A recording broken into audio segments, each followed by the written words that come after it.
Hey everyone, I'm Margaret, a 27-year-old corporate lawyer at Wilson & Brooks.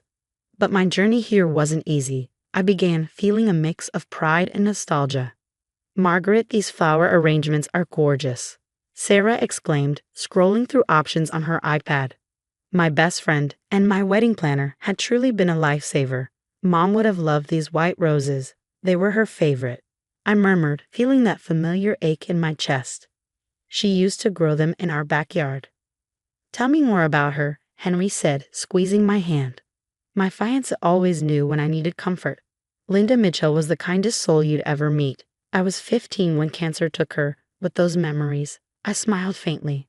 Back then, Dad and I were so close.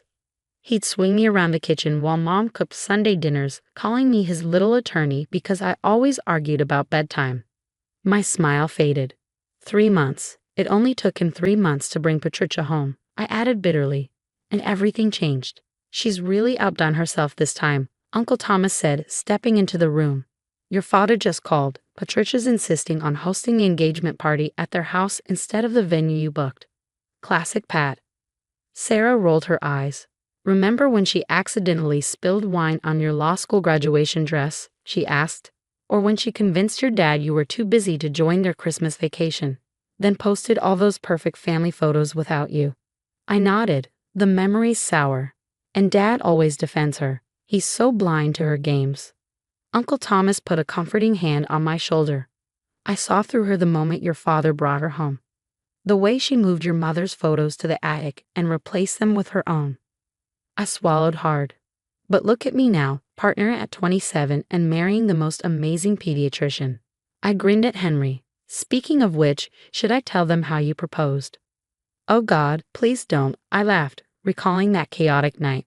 He tried cooking my favorite pasta but ended up setting off the fire alarm for the entire building. But I still said yes. Between coughs. I laughed. Even with mascara running down my face from the smoke, the ring was in the garlic bread. That didn't burn, Henry defended himself, making everyone laugh. Uncle Thomas checked his watch, looking serious. Speaking of Patricia, she's been asking about your mother's jewelry collection. My stomach twisted. She'd better stay away from Mom's things, I said tensely. I still can't find Mom's pearl earrings after Patricia helped organize my closet last year. Don't worry, sweetheart, Uncle Thomas assured. I've got your back, always have, always will.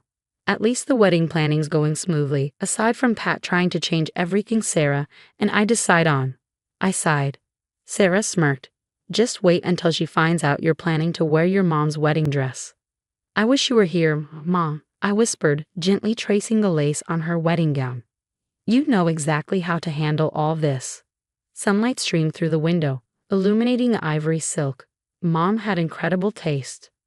Just then, the door burst open and Patricia stormed in, her face twisted with anger. So this is what you're doing behind my back. I told you I already ordered a new dress. This is my mother's dress, Pat. I'm wearing it. Patricia's face contorted. After I spent thousands on that designer gown? David, come see how your daughter is disrespecting me again. My father appeared in the doorway, looking exhausted. What's going on?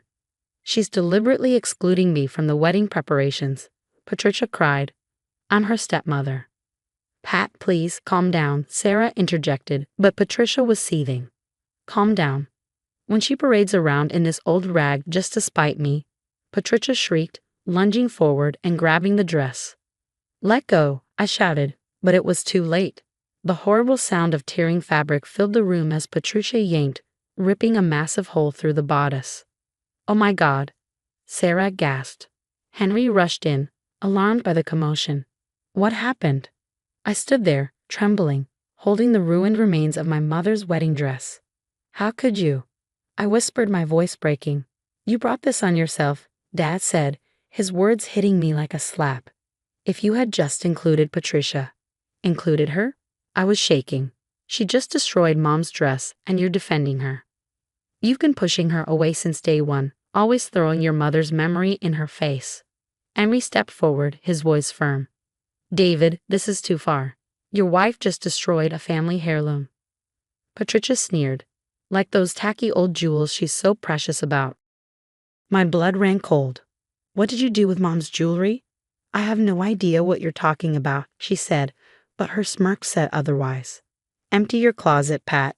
Now, Uncle Thomas's commanding voice cut through the room, and we all turned. He stood in the doorway, fury radiating from him.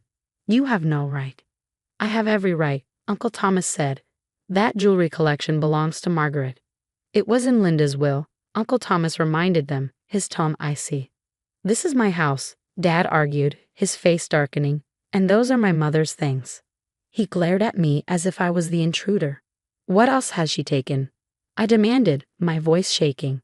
Check the pawn shops, Sarah whispered. Bet that's where Mom's pearl earrings went. Get out of my house, Patricia shrieked. Gladly, but this isn't over, I shot back, turning toward the door. Don't you dare walk out, Dad yelled after me. Or what, Dad? I replied, my voice cold. You'll blame me for that too. You might have destroyed her dress, but you'll never destroy her memory. Henry wrapped his arm around me as we left. I'm calling my lawyer first thing tomorrow. We're going to find everything she took, Margaret. I promise. As we drove away, I watched through my tears as Dad comforted Patricia in the doorway. It felt like the final nail in the coffin of our relationship. 2 weeks later, Sarah spread a series of files across my dining room table. 3 previous marriages, all to wealthy men. All ended under suspicious circumstances, she said, laying out court records. And look, Patricia filed for bankruptcy right before meeting your dad. Yet somehow, when she moved in, she had designer clothes and a new car. There's more. Sarah pulled up an email. Remember that pawn shop on 5th Street? I got confirmation she sold your mom's sapphire necklace there 3 months ago. My hands shook as I dialed Uncle Thomas. He answered on the first ring. Already at the jewelry store. The owner remembers her well. She's been selling pieces for years. I'm getting security footage. My phone buzzed with a message from my cousin Amy. Margaret, Pat's telling everyone you're lying about the dress incident because you're jealous of her and Uncle David's relationship. Sarah shook her head. Classic manipulation. But wait until they see this. She showed me a Facebook post from 2015.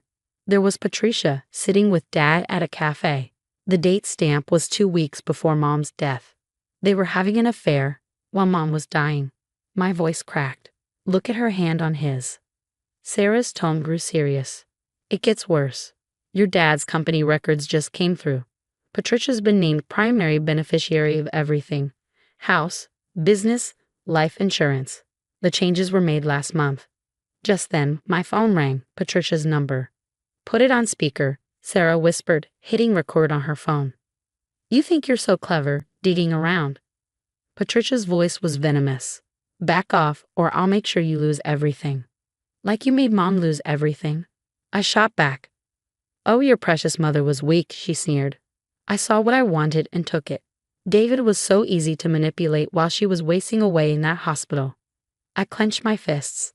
And now you're taking her jewelry? Taking? Patricia laughed. Honey, I've been selling her trashy trinkets since year 1. David never noticed, just like he won't notice when I'm done cleaning out the company accounts.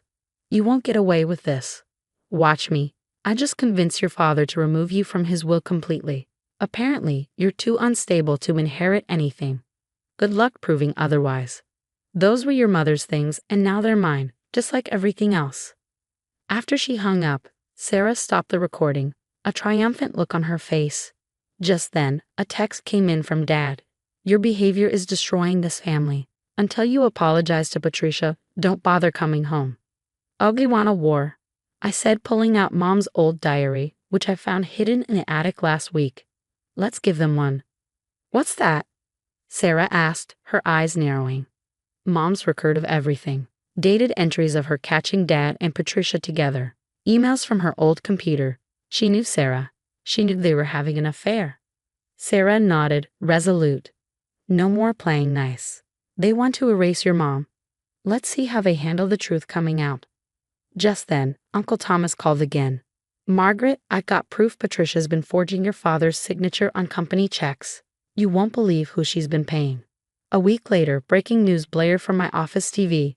Local businesswoman Patricia Mitchell arrested in connection with a multi-state fraud scheme. Sarah grabbed the remote, turning up the volume as the anchor continued.